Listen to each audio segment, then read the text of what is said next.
Ketika mengatakan fa'asaddaqa, itu kalimat umum yang sekiranya antum harus melihat antum dapat titipan apa dari Allah. Kalau harta benda, cepat gunakan untuk kepentingan ibadah. Pertama kali jangan jauh-jauh, sekitaran dulu. Ibadah lingkungan keluarga, coba cek orang tua. Infak mau jauh-jauh dulu, coba cek ibu bapak, barangkali jarang cerita, tapi kok sindiran-sindirannya terasa. Sikap-sikapnya nampak gitu kan. Maka infak pertama itu untuk orang tua. Quran surah kedua ayat 215. Istri, anak-anak, carikan sekolah yang bagus. Ini kan kadang-kadang aneh antum ini.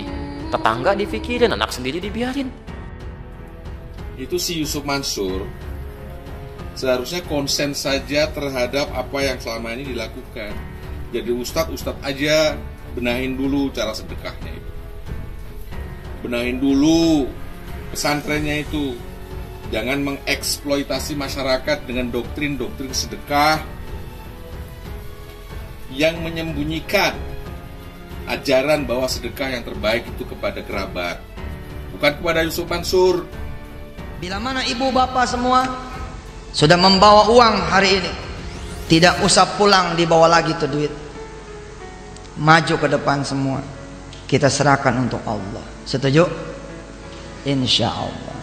Ibu-ibu yang sudah bawa cincinnya, udah bawa gelangnya, udah bawa kalungnya, udah bawa antingnya, nggak usah dibawa pulang, copot sekarang dia. Kata yang satu, selamat, gua tinggal di rumah. Siapa yang ceramah? Yusuf Mansur. Ih, jangan bawa cincin. Itu tanda dia belum mengenal Yusuf Mansur. Kalau dia sudah mengenal Yusuf Mansur, dia malah mewajibkan dirinya membawa cincin.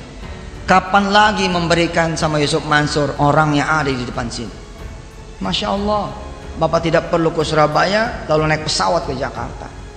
Bapak Ibu tidak perlu naik bus kemudian turun di Kampung Rambutan, Cililitan, Manggarai atau di Terminal Kalideres. Tidak perlu. Yusuf Mansur yang sudah di sini.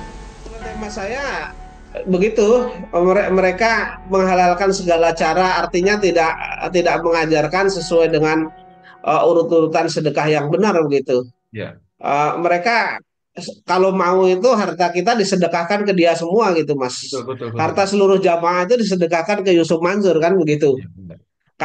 Kalau orangnya mau kan begitu. Dan pada saat itu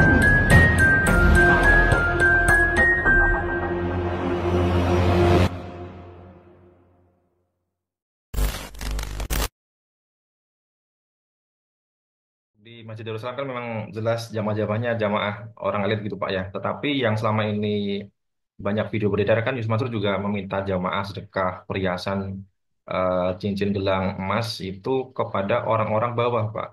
Kepada ibu-ibu, kepada nenek-nenek gitu Pak, jamaah masjid gitu Pak di kampung terpencil misalkan. Nah, ini banyak juga yang mengkritik Pak. Misalkan seperti Pak Dardiri, koordinator TKI di Hong Kong gitu Pak. Yusuf Mansur ini menyembunyikan doktrin sedekah gitu Pak. Jadi doktrin sedekah ini disembunyikan Yusuf Mansur bahwasanya sedekah yang utama ini utamanya yang pertama itu adalah ke kerabat terlebih dahulu gitu Pak. Kalau misalkan kepada keluarga kepada kerabat ini sudah mampu barulah kepada ke orang lain gitu Pak. Nah, ini Yusuf Mansur kan tidak yang mengklaim dirinya guru sedekah tidak mengajarkan gitu Pak. Sedekah urutan penerima sedekah yang pertama itu ke siapa saja. Misalkan ketika meminta jamaah orang-orang kecil gitu Pak di desa gitu Pak. Mungkin itu perhiasan satu-satunya, mungkin itu perhiasan berharga, mungkin warisan atau mungkin cincin pernikahan. Ini kan Yusuf Mansur mengabaikan hal itu ya. Jadi langsung meminta jamaah untuk mencopot gelang emas cincinnya. Nah, ini artinya memang Yusuf Mansur menyembunyikan bagaimana cara sedekah yang benar begitu Pak ya.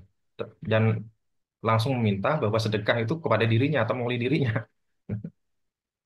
ya, menurut tema saya begitu, mereka menghalalkan segala cara, artinya tidak mengajarkan sesuai dengan urut-urutan sedekah yang benar begitu. Ya, Mereka kalau mau itu harta kita disedekahkan ke dia semua gitu, Mas. betul. Harta seluruh jamaah itu disedekahkan ke Yusuf Mansur kan begitu. Ya, benar. Kalau orangnya mau kan begitu. Dan pada saat itu memang pada saat Yusuf Mansur berceramah awalnya berceramah sebelum investasi ini memang banyak yang terperdaya, artinya banyak yang memberikan itu kalau bahasa Jawanya itu jor-joran, Mas. Iya, Bahkan ada yang mencopot cincin kawin pada iya betul. saat itu. Nah, itu tadi. Nah, cuman saya ini dapat informasi ini dari salah seorang yang saat ini masih hidup, katanya, Hmm. oh si Ibu A kemarin mencopot cincin kawinnya untuk diserahkan begitu, Mas. Iya, Tapi kalau yang BPKB kendaraan roda 2, BPKB dan STNK kendaraan roda 2 dan roda 4 dipublish itu, Mas, di depan umum nih ada yang sedekah gitu. iya. Yang sedekah motor, ada yang sedekah mobil.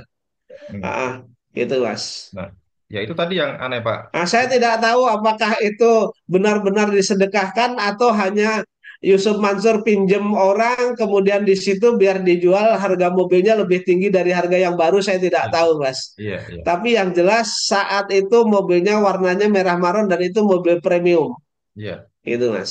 tadi Pak. Ya kalau memang misalkan orang-orang desa gitu Pak dimintai mensedekahkan motor satu-satunya, kendaraan satu-satunya, tabungannya, kemudian perhiasannya, eh Yus Mansur tidak tahu apakah mungkin orang-orang yang diminta sedekah ini sudah tercukupi kebutuhan keluarganya gitu Pak. Apakah istrinya, anaknya sudah dinafkahi secara cukup. Nah, ini langsung diminta mensedekahkan motornya, mensedekahkan tabungannya, mengenalkan tabungannya. Ini kan eh, bisa dibilang ini pembodohan gitu Pak ya. Iya, suatu kebodohan, dan Yusuf Mansur juga bodoh-bodohin orang, Mas. Iya, Begitu. Artinya tidak memikirkan nanti setelah orang ini bersedekah apakah orang ini masih bisa cari nafkah dan tidak. betul. Kalau motor satu-satunya untuk cari nafkah kemudian disedekahkan, kan besoknya mereka sudah tidak bisa mencari nafkah dengan motor itu lagi. Bagi Yusuf Mansur bersetan dengan itu, yang penting disedekahkan gitu. Iya, Mau orangnya nanti hidup sengsara dan seterusnya, kan Yusuf Mansur tidak peduli dengan itu. iya, Contohnya adalah sahabat saya Pak Nurkolik itu kan jelas, Mas, bahwa mereka untuk berinvestasi di batu bara itu kan menjual rumah kemudian diinvestasikan sebesar 500 juta gitu ya. iya, Kemudian uang itu kan tidak kembali juga. iya, Boro-boro uangnya kembali, ya kan, bagi hasilnya juga tidak, sampai dengan dipanggil Allah Subhanahu wa taala atau wafat, mereka juga tidak menikmati itu begitu. iya, Itu kan menurut saya adalah hal yang sadis begitu. Dan Yusuf Mansur tahu itu. iya, Banyak orang jamaah Masjid Darussalam yang dulu berinvestasi kemudian mereka jor-joran kemudian hidupnya susah, Yusuf Mansur tahu itu. iya, Ya, iya, terutamanya Pak, banyak orang lah, Yusuf Mansur tahu itu, iya, dan mereka membiarkan kok, bahkan bahkan sampai dengan orang-orang itu meninggal dunia masih ada yang menanggung menanggung utang ya sampai dengan saat ini yang cukup cukup banyak lah iya. Artinya gitu, orang-orang itu, yang Mas, berprestasi ya. kepada Yus Mansur bersedekah kepada dia, ini bukannya hidupnya menjadi lebih baik, malah menjadi lebih terpuruk itu Pak ya. Ya, jadi beberapa orang ya, yang berinvestasi ke Yusuf Mansur itu yang dulunya jor-joran itu justru mereka yang awalnya happy nggak punya kewajiban pinjaman malah jadi punya kewajiban pinjaman. Kemudian yang awalnya punya rumah juga justru karena rumahnya itu diagunkan ke bank kemudian disita oleh bank sehingga ada yang tidak punya rumah juga. Saya tahu itu, Mas. Iya. Iya. Ya, kembali soal Cuman kan tidak etis kalau saya sebutkan di dalam ini, namanya kan nggak etis baik, gitu. Pak. Ya, kembali Bila mana soal ibu bapak semua sudah membawa uang hari ini, tidak usah pulang dibawa lagi tuh duit. Maju ke depan semua. Kita serahkan untuk Allah. Setuju? Insya Allah. Ibu-ibu yang sudah bawa cincinnya, udah bawa gelangnya, udah bawa kalungnya, udah bawa antingnya, nggak usah dibawa, nggak usah dibawa pulang, copot sekarang juga. Kata yang satu, selamat, gua tinggal di rumah. Siapa yang ceramah? Yusuf Mansur. Ih, jangan bawa cincin. Itu tanda dia belum mengenal Yusuf Mansur. Kalau dia sudah mengenal Yusuf Mansur, dia malah mewajibkan dirinya membawa cincin. Kapan lagi memberikan sama Yusuf Mansur orang yang ada di depan sini? Masya Allah, Bapak tidak perlu ke Surabaya lalu naik pesawat ke Jakarta. Bapak Ibu tidak perlu naik bus kemudian turun di Kampung Rambutan, Cililitan, Manggarai atau di Terminal Kalideres. Tidak perlu. Yusuf Mansur yang sudah di sini. Bapak-bapak yang sudah membawa motor nggak usah dibawa pulang. Emangnya nggak bosan ente yang pakai motor melulu? Bosan dong. Ilmunya sudah ada. Kalau kita ngasih motor, paling kagak kita dapat Kijang tahun 2000. Paling kagak kita dapat Xenia dah, ya. Tahun 2000 paling kagak itu. Paling kagak. Motor berapa dijual? 7 juta. Kalau dikali 10, 70. La ilaha illallah Muhammadur Rasulullah. Nggak percaya kafir.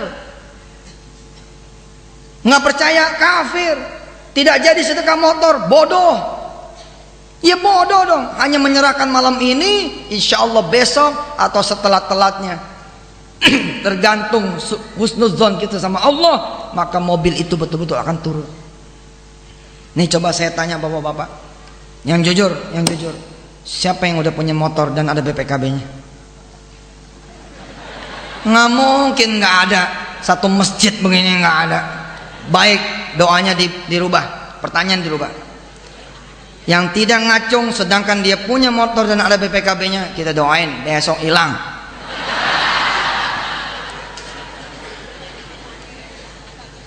Siapa di antara bapak-bapak yang sudah punya motor dan ada BPKB-nya?